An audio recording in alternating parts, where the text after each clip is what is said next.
Ассаламу алейкум. Мен Абуакимов Бауыржан, Тахетас районы 8 саны мектептің 2 А класс оқушысымын. Қазір мен сіздерге ай һәм шерін ертегін айтып бермекшімін. Диққатпенен тыңдаңдар. Бұрынғы өткен заманда Шерін деген қыз болған екен. Ол сондай көзі, сондай шырайлы екен. Туылғаннан кейін жасы жеткен соң шырайы бүткіл дүнияға жайылған екен. Сол заманда ай өзін сондай шырайлы жанап жүрер еді. Хамме көздаулықта теңі тайы жоқ деп айды мақтап жүрер еді. Шеріннің жасы үлкейіп, көздаулығы күннен күнге арта бергеннен кейін адамдар айды мақтамай қойған екен. Шеріннің шырайлы жамауын тілде дастан етіпті. Бұған айдың қызғаншақтығы келіп, не себептен мені тұрғанда Шерінді мақтайды? Шерін менен шырайымызды салыстырып көрейік, кейін мен кім екенімді біліп қойсындар.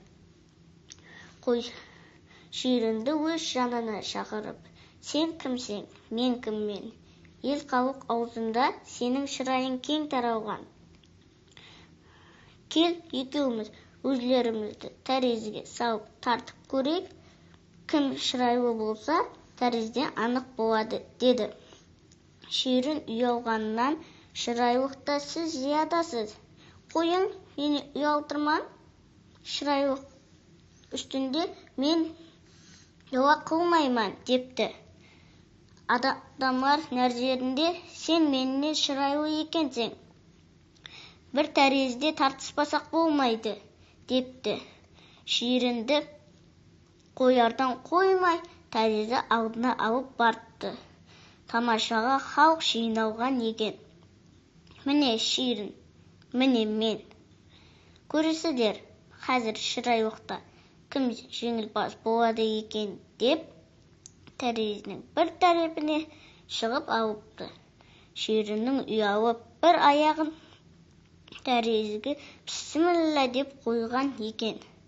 Ай ләйлек болып аспанға ұшып кетіпті.